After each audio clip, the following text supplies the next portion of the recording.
하나님 말씀 보겠습니다. 빌립보서 2장 6절에서 8절입니다. 그는 근본 하나님의 본체시나 하나님과 동등됨을 취할 것으로 여기지 아니하시고 오히려 자기를 비워 종의 형체를 가지사 사람들과 같이 되셨고 사람의 모양으로 나타나사 자기를 낮추시고 죽기까지 복종하셨으니 그 십자가에 죽으심이라. 아멘. 우리 옆 사람과 인사합니다. 사랑합니다. 축복합니다. 당신이 최고입니다. 최고입니다. 2층은 잘 안 하는 것 같아요. 2층은 좀 거리가 있어 그러나요? 2층도 옆 사람과 인사합시다. 사랑합니다. 강은선 집사 사랑합니다. 축복합니다. 네. 자, 2024년 맥주 감사 주일인데 오늘 말씀의 제목은 모순 속에서 감격 감사하자라는 제목입니다. 모순 속에서. 네. 세계에서 가장 전쟁 발발 이흠 국가 제1위는 대한민국입니다.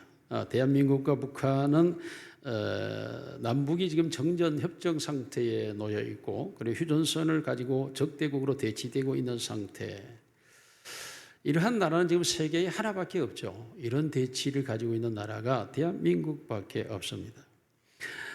뿐만 아니라 전혀 두 민족의 이념이 다르죠. 공산주의와 자유민주주의의 이념의 체계가 전혀 다른 나라. 그리고 어떤 면에서 항상 로켓 발사를 하고 있는 나라. 그러므로 어떤 면에서는 가장 전쟁 위협이 높고 전쟁 발발 국가 1위로 선정될 수 있는 대한민국은 오히려 74년째 전쟁이 없는 가운데서 평화롭고 자유롭게 살아가고 있습니다. 지난 3000년의 인류 역사 속에 3300번의 전쟁이 있었고 가장 큰 전쟁은 1차, 2차 전쟁이라고 말합니다. 1차 전쟁 때에는 젊은이들이 2000명이 사망을 했고 4천억 달러의 경비가 들었습니다. 2차 대전 때는 1차 전쟁과 3배입니다. 6천만 명이 죽음을 당했고 1조 4천억의 경비가 들었습니다. 우리나라 1956.25 전쟁 중에서 남쪽 군인 22만 명이 죽었고 북한 60만 명, 중공군 100만 명, 그리고 유엔군 1만 6천 명의 사상자가 났습니다. 이런 전쟁 중에 발생한 250만 명 이외에도 민간인 피해자가 남한은 50만 명, 북한은 300만. 그래서 이를 합했더니 전쟁 중에 피해자가 600만 명으로 드러나고 300만 명의 피난자와 그리고 1천만 명의 이산 가족이 발생했습니다. 여러분, 전쟁이라고 하는 인간 사이에서 가장 비참한 행동이고 가장 극악무도한 잔인한 행동이 바로 전쟁입니다.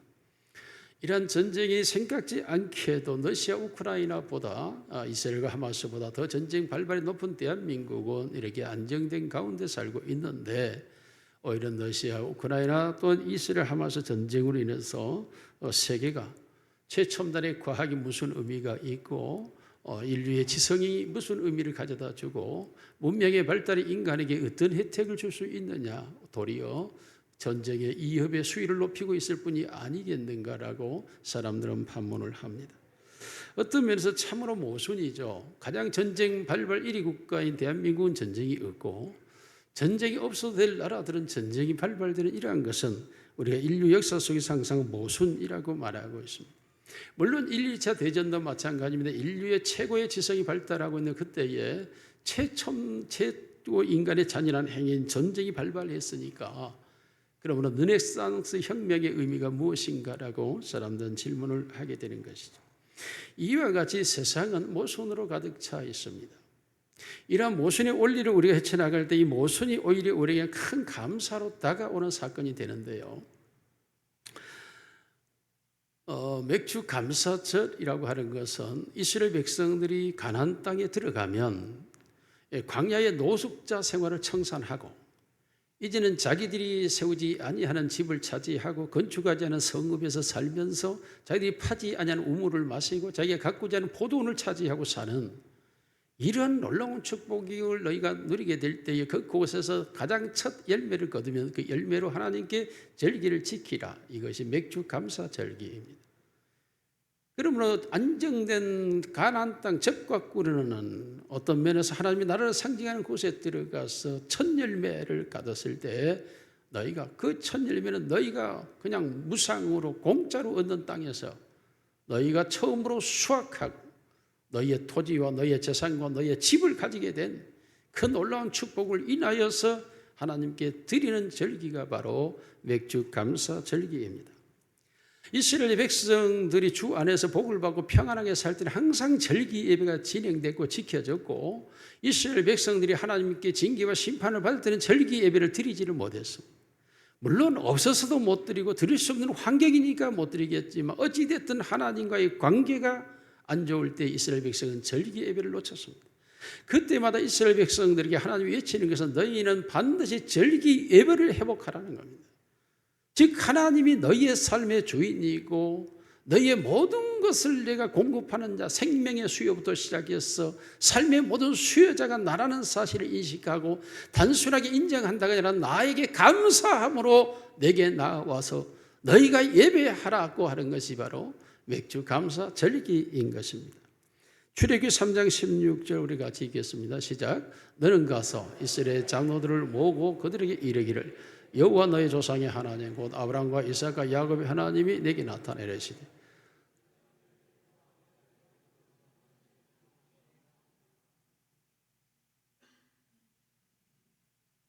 더 나아가서 이스라엘 백성들이 너희가 반드시 첫 열매로 내게 나와 예배하라고 하나님이 말씀을 하고 명령을 하는 내용으로 진행을 합니다. 이러한 내용 속에서 첫 열매로 이 백성들이 예배를 드리지 않으므로 바빌론의 포로가 되었을 때 느헤미야 선지자가 다시 올라와서 그 백성들에게 외칠 때에 느헤미야서 10장 35절에서 같이 한번 읽겠습니다. 시작. 해마다 우리 토지 소산의 만물과 각종 과목의 첫 열매를 여호와의 전에 드리기로 하였고, 이스라엘 백성이 바빌론에서 포로에서 회복되어 올라왔을 때 저들이 원하시는 하나님의 예배가 첫 열매로 하나님의 전에 드리는 예배를 하나님이 원하신다고 말씀합니다. 이와 같은 맥주 감사절의 절기가 신약으로 와서는 이게 영적 절기로 승화됩니다. 영적 첫 열매란 그럼 무엇일까? 우리가 고린도전서 15장 20절 같이 읽습니다. 고린도전서 15장 20절입니다. 시작. 그러나 예수 그리스도께서 죽은 자 가운데 다시 살아나서 잠자는 자들의 첫 열매가 되셨도다. 23절.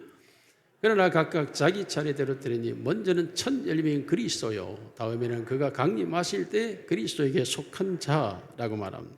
예수 그리스도가 바로 우리에게 하나님이 주시는 첫 열매라는 것을 상징하는 것입니다.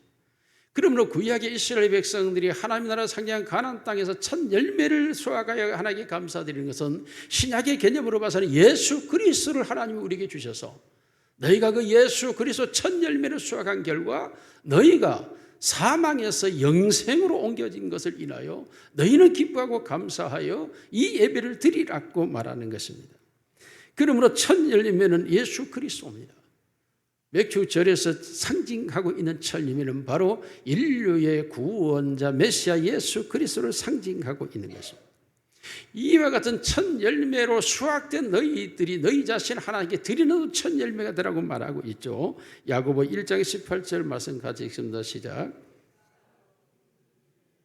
어떠한 첫 열매가 되게 하시려고 자기의 뜻을 따라 진리의 말씀으로 우리를 낳으셨느니라. 그러므로 이제 우리가 오히려 첫 열매가 되어서 하나님 앞에 끊임없이 드려지는 자, 끊임없는 예배자요 제사자로 우리가 하나님께 선택되었다는 말을 초대교회 성도들에게 고백하고 있는 것입니다. 그러므로 맥주 감사 절기 예배는 예수 그리스도를 받은 자들이 하나님께 예수 그리스도를 인하여 드려지는 자들, 이게 바로 영적 맥주 감사절의 예배인 것입니다. 오늘 우리 모두가 예수 그리스도를 받은 자, 열매로 거둔 자들로서 우리가 하나님 앞에 진정하게 드리는 첫 열매 되시기를 주님의 이름으로 축원합니다. 이것은 정말 놀라운 모순의 원리입니다.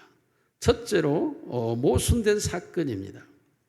여러분 2008년에 놀라운 사건이 하나 발생합니다. 그것은 국민들 사랑을 한몸에 받았던 유명한 스포츠 스타가 내 연녀 관계였던 내 모녀를 살해한 사건이었습니다. 그이는 서울 장충동에 살고 있었고 참치 횟집을 하고 있었으며 1년 전에 남편과 사별하고 그리고 이 사람과 서로 내연관계를 가지고 있었는데 20살, 18살, 10살 된 그 세 딸과 함께 이 스포츠스타가 그들을 죽입니다. 그를 죽이고 그의 고향이었던 화순 자기 조상들의 묘지가 있는 곳에 땅을 파고 그곳에 이 시체 4구를 묻어버립니다. 이 사건이 보도되자 순간적으로 이제 시체 사건이 아니라 살인 사건이 보도되고 본격 수사로 공개 수사되자 이 스포츠스타는 한강물에 투신하여 자살합니다. 그러므로 이 사건의 실체가 무엇 때문이었는지 왜였는지 모든 국민들에게 궁금증을 놔두고 이 사건은 죽음으로 묻혀지고 맙니다. 그러므로 이 사건은 왜 발생했는지에 대해서 아직도 미제고 더 이상 수사는 공소권 없이는 종결되어 버렸기 때문에 알 수가 없습니다. 여기서 우리가 하나의 모순을 발견합니다. 그래서 건강한 체력에서 건강한 정신이 나온다라는 논리입니다. 국력은 체력이다. 과연 그렇게 건강한 체력의 소유자가 그런 건강한 정신력을 가지고 있었느냐? 이것은 결국 이 사건을 통해서 볼 때 이것은 모순인 것입니다. 그렇게 건강한 스포츠사 1m 80의 키에 80kg의 몸무게에 국내 여러 그 스포츠 세계에서 상을 받았던 그리고 그 스포츠 그 전문 분야에서 협회장까지 하였던 그가 그러한 정신력의 소유자가 어떻게 여인을 죽이고 그것도 사랑하는 내녀를 죽이고 심지어 그의 자녀들 어린 꽃다운 아이들을 죽이고 심지어 자기까지 자살할 정도의 정신력이란 도대체 무엇이냐를 우리에게 의문으로 던지는 것입니다. 여러분, 사건을 얘기하자는 것이 아니라 저는 모순을 말하고자 하는 것입니다. 그러한 위대한 사람이 어떻게 그렇게 부끄러운 일을 할 수가 있는가 하는 것이죠. 특히 스포츠맨십이라고 말하는 스포츠맨십은 정직하고 깨끗한 것 아닙니까? 그런데 이러한 스포츠맨십을 저버리는 스포츠맨이라고 할 때에 이것을 누가 이해할 수 있겠습니까? 이런 일을 우리는 모순이라고 말합니다. 모순이란 상관이 없는 것처럼 보이는 두 사건이나 두 사상이 발생하는 것을 모순이라고 말합니다. 그러므로 이러한 모순 건강한 체력에서 이렇게 부정한 일이 발생된 사실에 대하여 사람들은 도무지 이해할 수 없다라고 말하는 걸 우리가 모순이라고 말하죠. 이러한 모순의 논리를 우리가 여러 군데 찾아볼 수 있지만 특히 인간의 삶 속의 고난이라는 문제에서 우리가 찾아볼 수가 있습니다. 고난이라는 주제를 보게 될 때 세계적인 재난이라고 하는 것이 발생하게 되죠. 세계적인 재난이라고 하는 것은 지진이나 기아나 홍수나 폭설이나 폭우나 이런 비참한 상황들이 그 사회와 그 개인과 상관없이 발생하여 사람들을 비참하게 만들어버릴 경우 도대체 이게 무엇 때문이냐? 이 속에는 선한 사람도 있을 텐데 왜 그들이 이런 재난 속에서 고통을 겪어야 하는가? 라고 말하게 됩니다. 사회적인 재난도 있습니다. 화재 사건이라든지 아파트 붕괴라든지 다리 붕괴라든지 비행기가 추락한다든지 여객선이 바다에서 침몰한다든지 유소의 기름을 흘려서 많은 문제를 일으킨다든지 어떤 대기업이 파산을 한다든지 이런 사회적 재난의 문제가 발생할 때가 있습니다. 이 또한 개인과는 관계없는 고난에 직면하게 됩니다. 알 수 없는 고통 속에 내몰려 가게 되는 거죠. 이러한 사회적 재난을 통한 고난은 왜 일어나는 것? 특히 사회적 재난 중에 가장 큰 것은 국가 간의 전쟁 발발이거나 내전의 발발입니다. 자기와는 상관없는 정쟁자들에 의해서 일어나는 전쟁을 통하여서 그의 가족이 몰살을 당했거나 그가 말할 수 없는 처참한 상황에 내몰리게 될 때 도대체 이런 고난은 왜 오는 것인지 무엇 때문인지 라고 사람들은 고난의 이유를 찾기 시작합니다. 물론 개인적인 고난도 있습니다. 사랑하는 사람의 죽음이라든지 자기의 몸이 알 수 없는 불치병으로 느닷없이 진단이 된다든지 또한 어떤 사고를 만난다든지 사건에 직면한다든지 개인적인 문제도 발생할 수 있죠. 생각지 않은 이런 일들을 만나게 됐을 때 사람들은 이 고난이 도대체 무엇 때문에 내게 온 것이냐 뿐만 아니라 타인으로부터 오는 고난도 있습니다. 강도, 강간, 살인, 사기, 절도, 방화 등등의 일들이 존재하고 있습니다. 도대체 나와 상관없는 사람들에 의해서 이러한 일들이 내게 닥쳐왔을 때에 내가 왜 이런 희생자와 피해자가 되어야 하는가라고 사람들은 몸부림을 치며 통곡을 하고 고통을 호소하게 됩니다.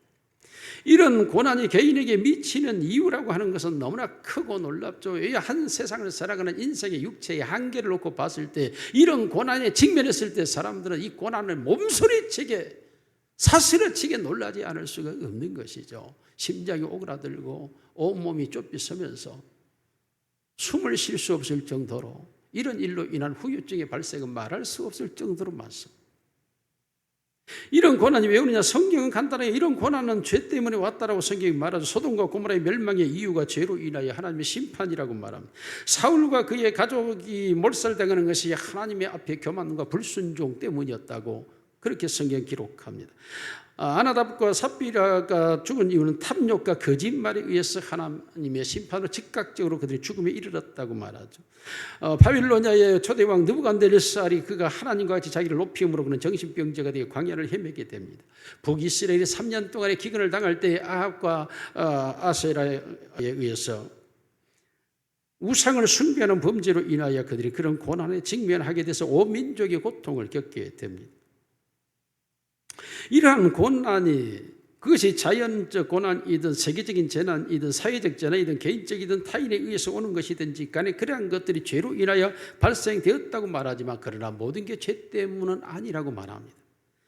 특히 대표적으로 고난을 당하고 있는 욥에 대하여 성경 기록할 때 욥의 고난에 대하여 욥의 친구들이 찾아와서 욥을 책망합니다. 수없이 책망하면서 이것은 욥, 너가 죄를 범하였기 때문이다. 하나님께 숨은 죄가 있기 때문에, 내 죄악이 크기 때문에, 알지 못한 죄가 너에게 있기 때문이라는 이유를 들어서 그의 고난에 대해 정죄합니다. 그때 하나님께서 욥기서 마지막 42장에 하나님이 이렇게 말합니다. 7절 8절 같이 읽습니다. 시작.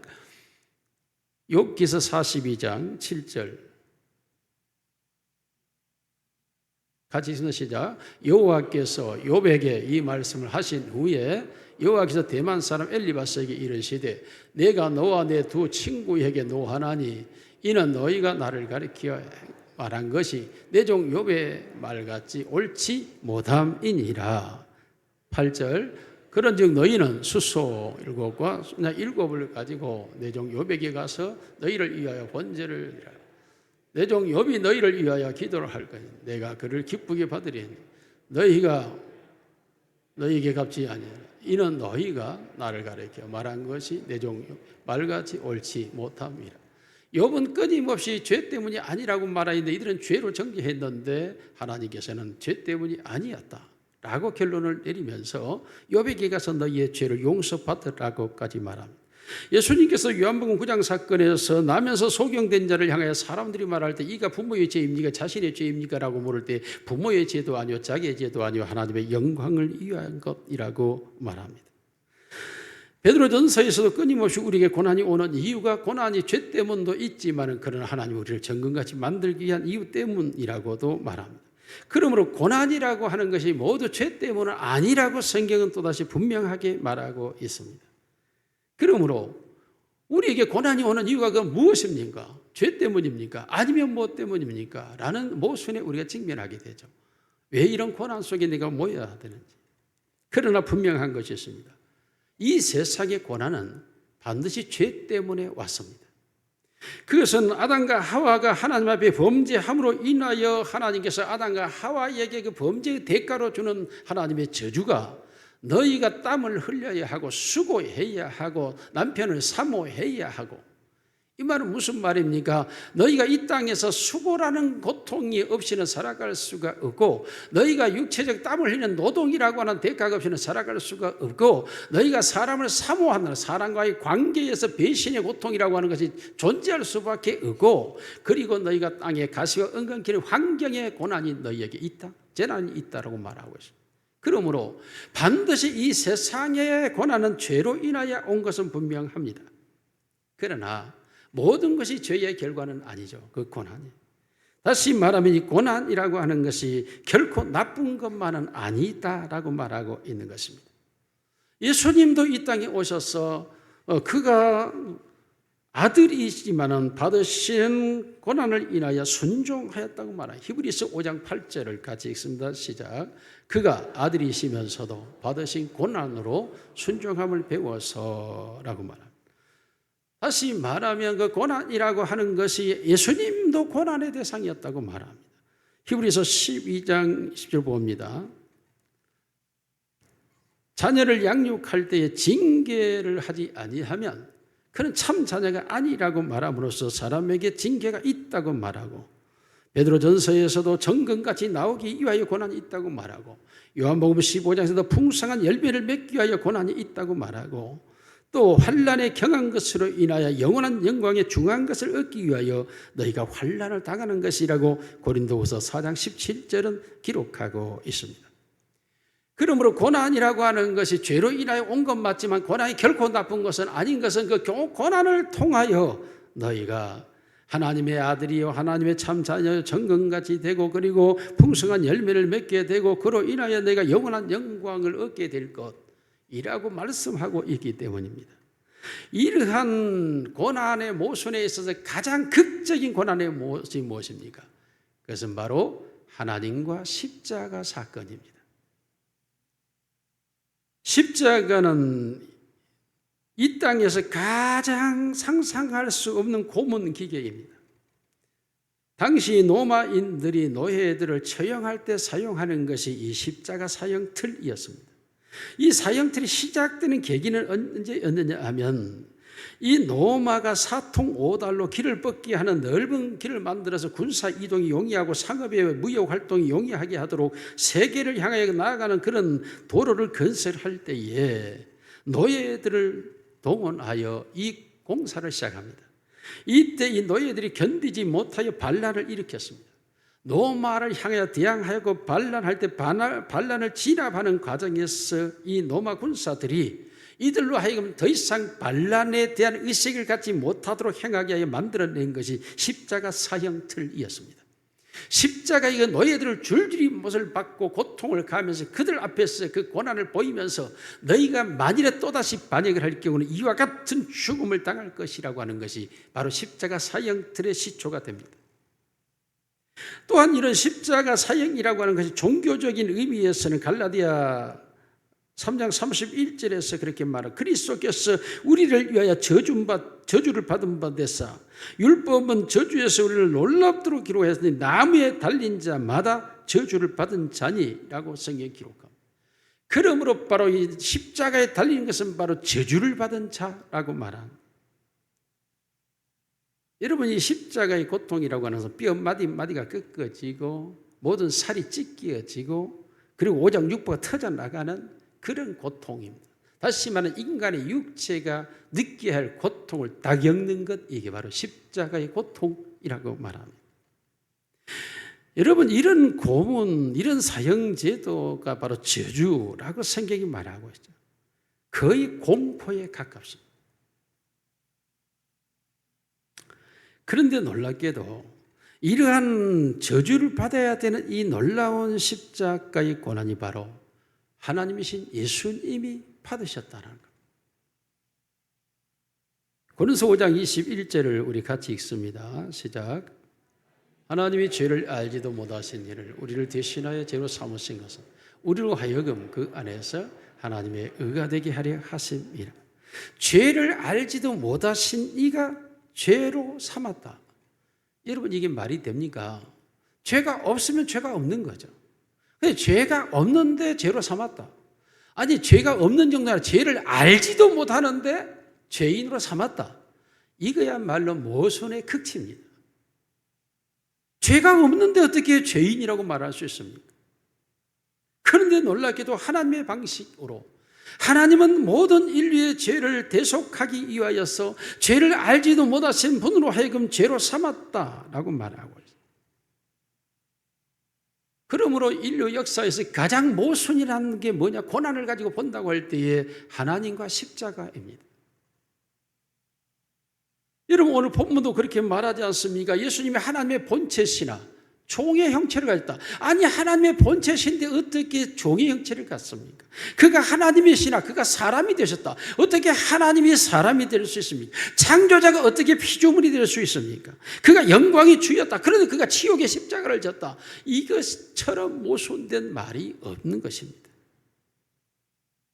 도무지 두 실체는 동일하게 연합될 수 없는 두 실체가 하나로 연합되어져서 하나의 사건을 이루었다고 성경은 말하고 있는 것입니다.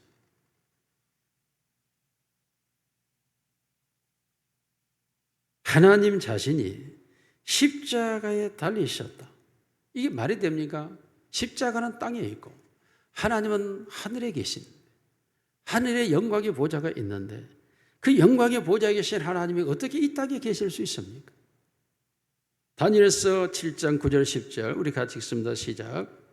내가 보니 왕자가 옛적부터 항상 계신 이가 자정하셨는데 그의 옷은 희귀와 눈 같고 그의 머리털은 깨끗한 영화털 같고 그의 보좌는 불꽃이요 그의 바퀴는 타오르는 불이며 불이 강처럼 흘러 그의 앞에서 나오며 그를 섬기는 자는 천천히요 그 앞에서 모셔 선 자는 만만이며 심판은 베푸는데 적들이. 여러분, 지금 하나님이 계시는 보좌에 대하여 다니엘이 보면서 설명하고 있는 내용입니다. 그 하나님의 보좌는 하늘에 있고 그는 영광의 보좌요 그것은 천천과 만만의 수종자들이 존재하고 그의 불에 타고 있는 마차를 타고 계시는 하나님이시고 광채가 충만한 곳이라고 말하고 있습니다. 근본 본체, 하나님의 본체시라고 말하고 있습니다. 완전한 하나님이신 그가 어떻게 완전한 죄인의 모습이 될 수 있고 완전하신 하나님인 그가 어떻게 십자가의 죄의 형틀에 매여 죽음을 당할 수가 있습니까? 객관적으로 우리가 이 사건을 바라봐야 됩니다. 주관적으로 지금 우리가 신앙을 논하자는 게 아닙니다. 객관적으로 이러한 일들이 이 세상에 이루어졌다면 이 사실을 우리는 어떻게 받아들이고 어떻게 이해해야 합니까?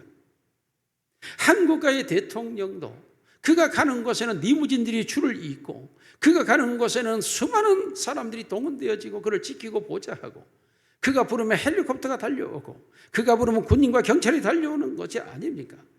이 땅의 대통령만 돼도 그와 같은 보좌의 형태를 취하고 있는데 창조자이시오 하늘의 하나님의 만왕의 왕이시오 만주의 주가 되신 그 하나님이 천사들과 천군천사들이 휩쓸려 있는 그가 어떻게 이 땅에 오셔서 그가 인간이 되고 어떻게 골고다 언덕 위에 서며 그가 십자가에 달릴 수 있느냐? 이것은 우리가 모든 논리를 다 동원해보다 이보다 모순된 논리는 존재할 수가 없습니다. 그럼에도 불구하고 이 일은 이 인류 역사상에 이루어진 사건이라고 성경은 우리에게 말합니다. 실제적으로 발생한 일이고 일어난 일이라고 하는 것입니다. 도대체 그러면 두 번째로 이 모순의 이유가 무엇입니까? 무엇 때문에 이러한 모순이 발생할 수 있느냐 하는 것입니다. 예수님께서 이 땅에 오셔서 그렇게 말합니다. 인자가 온 것은 섬김을 받으려 함이 아니요 내가 도리어 섬기려 하려 왔고 자기 목숨을 많은 사람들을 위하여 내놓기 위하여 왔다. 즉 대속물이 되기 위하여 왔다라고 말하고 있습니다. 죄의 값은 사망이라는 사망의 값을 치르기 위하여 내가 왔다고 말하죠. 죄를 알지도 못하신 그가 바로 죄로 삼아서 죄인이 되어서 죄의 값을 지불하는 자가 되기 위하여 왔다는 것입니다. 도무지 이해할 수 없는 일을 지금 예수님이 말씀하고 있는 것이죠. 어떻게 당신은 의인인데 죄인이 될 수 있습니까? 어떻게 하나님인데 인간이 될 수 있습니까? 도무지 말도 되지 않는 이야기를 하고 있습니다. 그런데 이와 같은 일이 되어진 이유를 성경은 이렇게 설명합니다. 로마서 5장 8절입니다. 우리 같이 읽습니다. 시작. 우리가 아직 연약할 때에 기약대로 그리스도께서 경건치 않은 자를 위하여 죽으셨도다. 의인을 위하여 죽는 자가 쉽지 않고 선인을 위하여 용감히 죽는 자 혹 있거니와 우리가 아직 죄인 되었을 때 그리스도께서 우리를 위하여 죽으심으로 하나님께서 우리에 대한 따라합시다. 자기의 사랑을 확증하셨느니라. 이 모순의 이유에 대한 설명 딱 하나입니다. 하나님이 인간을 사랑해서 라고 말하는 것입니다. 도무지 방법도 없고 내용도 없고 논리도 성립되지 않고 이유도 존재할 수 없는 이런 일이 발생한 일에 대하여 성경은 우리에게 이것은 사랑이었다 라고 말하는 것입니다. 놀랍게도 십자가를 지신 이 사건은 놀라운 모순이지만 이 모순이 하나의 질서를 찾아가는 것은 바로 하나님이 바로 사랑이었기 때문이라고 말하고 있습니다. 하나님의 사랑이 당신의 형상으로 만든 인간들을 죄와 사함에서 구원하기 위하여서 하나님 자신이 바로 그 방법을 선택했다는 것입니다. 왜요? 사랑이기 때문에. 이것을 보다 긴 침묵이라는 책에서 이렇게 설명을 합니다. 마지막 때가 되어서 수십억의 사람들이 하나님의 보좌 앞 광장에 서 있습니다. 대부분의 사람들은 그 빛나는 광채 앞에서 몸을 움츠리고 있지만 간혹 몇 사람들이 나서서 불평을 터뜨리기 시작합니다. 하나님이 우리를 심판할 자격이 있는가? 어떻게 그가 우리가 살면서 받은 고통을 알기나 할까? 하고 비아냥거립니다. 한 유대인 여성도 있습니다. 나는 나치 수용소에서 가진 고문과 고통을 당했다. 그는 그의 팔에 소매를 걷어 올리면서 날인된 번호를 보내며 우리가 당한 그 공포와 그 혹독함 그리고 마침내 죽임을 당한 이 고통을 하나님은 알기나 할까? 라고 항변을 합니다.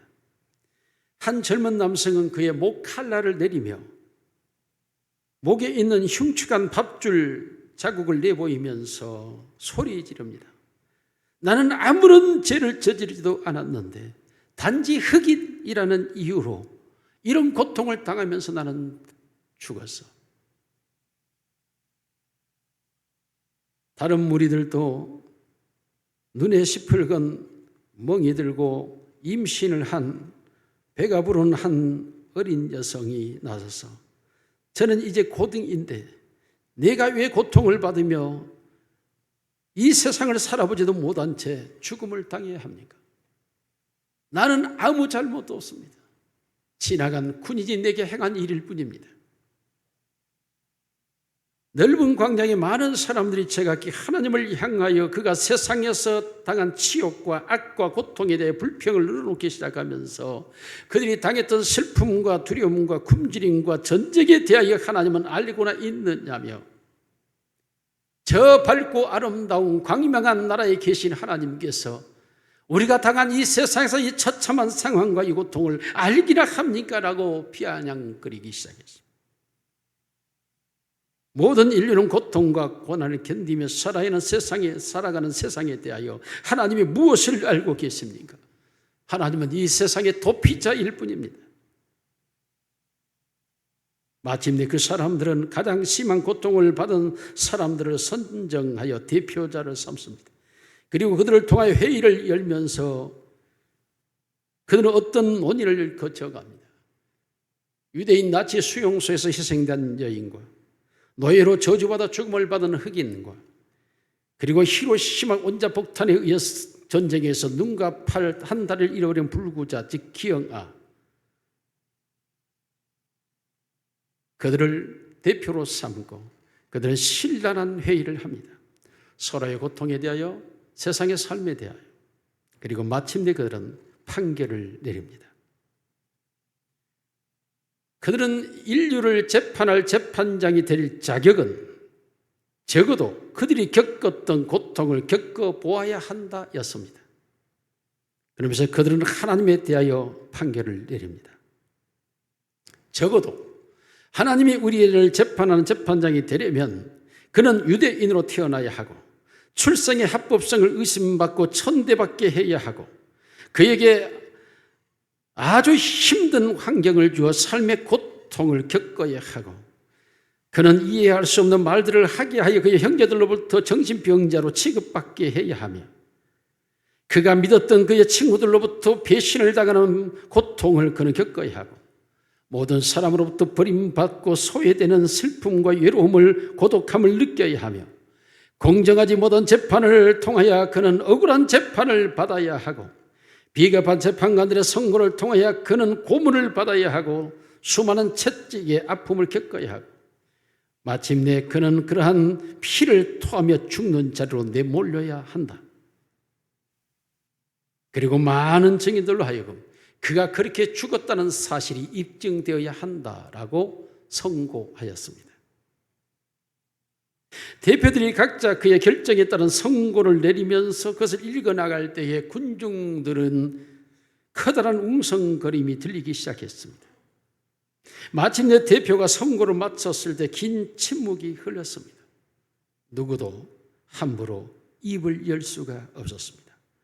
아무도 움직임이 없었습니다. 모두는 깨달았습니다. 하나님은 이미 이 모든 일을 당하셨습니다. 그러므로 그런 능히 충분히 재판장이 될 수 있음을.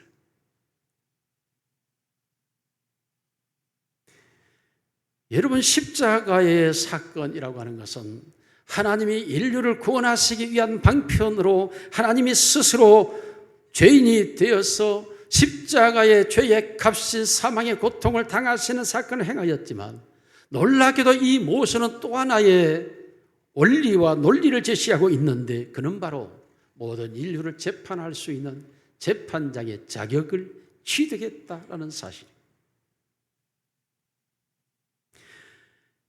여러분, 이러한 모순의 논리가 우리에게 얼마나 놀라운 하나님의 은혜와 사랑이 되었는지 아십니까?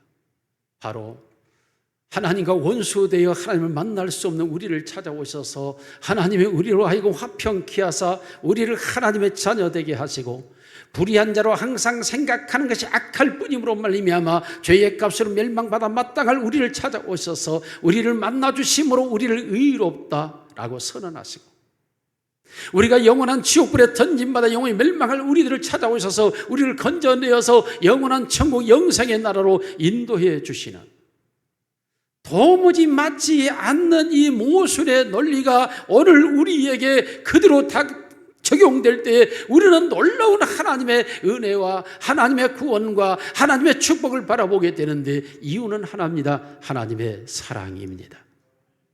모순의 이유는 하나님의 사랑입니다.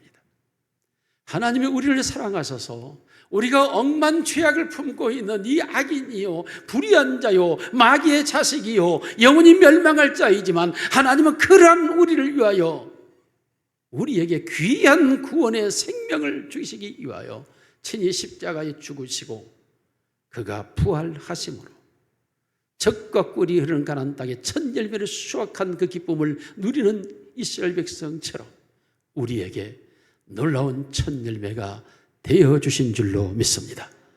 이것은 바로 우리 인간에게 죽음에서의 생명이었고, 사망에서의 영생이었고, 지옥에서 천국이었으며, 우리가 죽는 자가 아니고 부활할 자며 영원히 살 자라고 하는 사실의 열매로 우리에게 다가와 주셨던 것입니다. 그러므로 예수 그리스도의 죽으심이 바로 우리의 첫 열매가 되어주셔서 내가 이제는 죽음의 존재가 아니라 영생의 존재가 된 줄로 믿습니다. 그러므로 이 첫 열매로 인하여 우리가 하나님께 감격할 수밖에 없는 것은, 영원한 지옥불못에 던져져야 할 내가 그러한 모든 모순을 하나님의 사랑으로 깨버리시고 우리를 구원하시는 하나님의 은혜가 임하였기 때문인 줄로 믿습니다. 이러한 예수 그리스도의 첫 열매 되기 위한 죽음의 모순의 결과입니다. 모순의 결과가 무엇입니까? 하나님은 아무도 생각할 수 없는 생각을 하셨습니다. 오직 하나님만이 하실 수 있는 계획을 세우셨습니다. 그리고 하나님이 스스로 이 땅에 인간으로 오셔서 그가 죄를 짊어지시고 의로우신 하나님이 죄인이 되어주셔서 그 하나님의 죄의 값을 치루어 주신 것입니다. 이를 가리켜 요한복음 10장 41절은 이렇게 기록한, 말씀이 육신이 되어 우리 가운데 거하시며 우리가 그의 영광을 보니 하나님의 독생자의 영광이요 은혜와 진리가 충만하다고 말하고 있습니다. 다시 말하면 예수 그리스도는 바로 하나님이셨다라고 성경은 말합니다. 하나님이 이 땅에 오셔서 우리의 죄의 문제를 해결하기를 원하셨다는 것입니다. 마침내 그 모든 죄의 값을 지불함으로 말미암아 더 갚아야 할 죄의 값은 없어져 버렸다. 그 성경은 말합니다. 그러므로 죄가 우리에게 가져오는 죄와 사망과 그리고 지옥과 영원한 멸망은 우리에게 존재하지 않고 그 모든 것에서 우리가 해방되어 버렸다라고 말합니다. 이 해방의 은혜에 감격한 첫 열매가 바로 우리 자신들이고, 그러므로 그러므로 우리가 하나님 앞에 감사의 절기를 드려야 된다고 하는 의미로 우리에게 다가오는 것입니다. 이것은 바로 고린도후서 5장 21절을 다시 한번 읽습니다. 시작. 고린도후서 5장 21절 방송실 시작. 하나님이 죄를 알지도 못하신 이를 우리를 대신하여 죄로 삼으신 것은 우리로 하여금 그 안에서 하나님의 의가 되게 하려 하심입니다. 여러분, 우리의 의가 아닙니다. 나의 의가 아닙니다. 하나님의 의가 우리에게 임한 것입니다. 그래서 죄인이 의인이 되는 것입니다. 우리는 끊임없이 우리가 의로워지려고 발버둥 쳐보지만 성경은 우리에게 아니, 모든 생각이 항상 악할 뿐임을 보시고, 여러분 머릿속을 여러분 스스로가 알지 않습니까? 우리가 우리의 생각을 알지 않습니까? 우리의 생각 속에 의로움이 얼마나 존재합니까? 우리의 생각 속에 얼마나 지저분한 생각들이 많이 떠돌아다닙니까? 쓰레기 더미 같은 것들이 몰려다니지 않습니까? 우리의 생각 속에는 불태워 없애버려야 될 지저분한 냄새나는 것들이 가득하지 않습니까? 그러한 우리가, 우리의 생각 속에 우리가 무엇이 들어있는지 알고 있는 우리가 무엇으로 우리가 의롭다라고 말할 수 있겠습니까? 그러므로 우리는 영원한 지옥불에 던짐받아야 되고 마귀의 자식이라는 신분이 맞습니다. 그런데 하나님께서 친히 오셔서 우리가 그 악한 죄악으로 인하여 받아야 될 사망의 십자가를 대신 당하심으로 말미암아 그 모든 너희 속에 있는 죄의 값을, 지불해야 될 값을 다 지불하였으므로 이제는 너희의 의가 아니라 나의 의가 너를 의롭게 한다. 이게 하나님의 선언입니다. 여러분, 하나님의 의로 입혀지기를 주의 이름으로 축원합니다. 하나님의 의가 우리에게 입혀짐으로 우리가 하나님의 자녀가 되고 구원의 백성이 되고 천국 시민권자가 되는 것입니다. 이 모든 일을 이루신 이가 바로 예수 그리스도며, 예수 그리스도는 또다시 우리에게 이렇게 말씀합니다. 마태복음 5장 17절을 같이 읽습니다. 시작. 선자를 피하러 온 줄로 생각하지 말라. 피하러 온 것이 아니요 완전하게 하려 함이라. 여러분, 우리가 죄로 정죄받는 것은 율법입니다. 죄로 정함이 없다면 죄로 정함받지 않습니다. 그러나 죄로 정하는 것이 있기 때문에 죄인이 됩니다. 그 죄로 정하는 것은 율법입니다. 하나님의 말씀의 율법에 우리 자신을 비춰볼 때에 우리는 죄로 가득한 자일 수밖에 없습니다. 그 말씀대로 살지도 못했고 말씀대로 따르지도 못했고 말씀대로 생각하지도 못했기 때문입니다. 그러므로 당연히 우리는 죄로 정함을 받는 게 맞습니다. 그런데 예수님께서 오셔서 그 율법을 완성시켜버렸다고 말합니다. 다시 말하면 율법이 정하고 있는 정죄를 받아야 될 사망을 예수님이 받아버림으로 말미암아 율법의 모든 것을 완성시켜버림으로 율법이 더 이상 우리를 정죄할 수 없게 하였다라고 말씀합니다.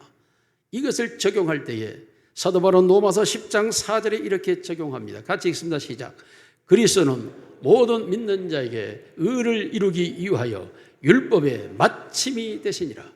놀랍게도 예수님은 율법을 마쳐버렸다는 겁니다. 율법을 끝내버렸다는 것입니다. 율법이 정하고 있는 모든 죄에까지도 십자가의 죽으심으로 끝내버렸고 이는 의를 이루기 위하여라고 말씀하고 있습니다. 예수 그리스도의 의가 우리에게 전가되어 우리가 의인이 되는 줄로 믿습니다. 그러므로 모순의 결과가 하나님의 사랑을 통하여 우리를 의롭다 하기 위한 것이었습니다.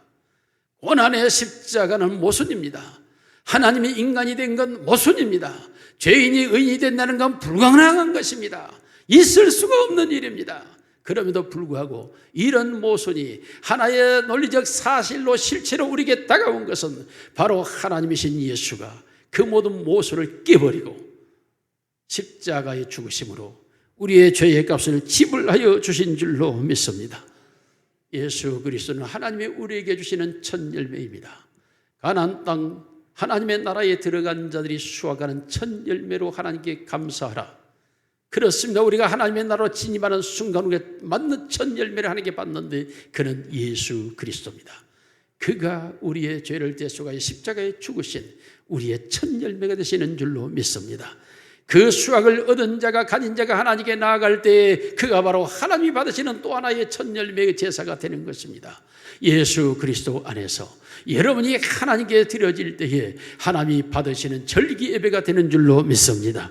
그러므로 우리 모두가 맥주 감사 절기는 예수 그리스도를 주신 하나님께 감사하고 그로 인하여 내가 하나님께 드려줄 수 있음을 감격하여 모순 속에서 감사와 감격이 우리의 삶이 되기를 주님의 이름으로 축원합니다. 살아계신 아버지 하나님 감사합니다. 영원히 멸망할 죄인이고 죄에서 벗어날 수 없는 악인임을 고백할 수밖에 없는 저희들을 우리 하나님이신 예수님이 친히 십자가에 죄의 값인 사망을 당하심으로 우리를 구원하여 주신 은혜를 진심으로 감사를 드립니다. 사랑의 아버지 하나님, 나의 의의가 아니요 하나님의 의의가 나의 의의가 되어 내가 하나님의 백성이 되어 천국 시민권자가 됨을 이 시간도 감사하며 하나님을 예배합니다. 아버지 하나님 예수 그리스도를 우리에게 첫 열매로 주신 것을 감사합니다. 예수 그리스도를 인하여 내가 하나님께 드려지는 예배자가 되게 하옵소서. 오직 우리가 첫 열매신 예수 그리스도를 인하여 기뻐하며 뛰며 즐거워하는 축제가 되게 하옵소서. 오늘 맥주 감사 절기 예배를 통하여 우리 자신이 하나님 앞에 첫 열매로 드려지는 복된 시간이 되게 하옵소서. 우리 구주 예수님 이름으로 기도드리옵나이다. 아멘.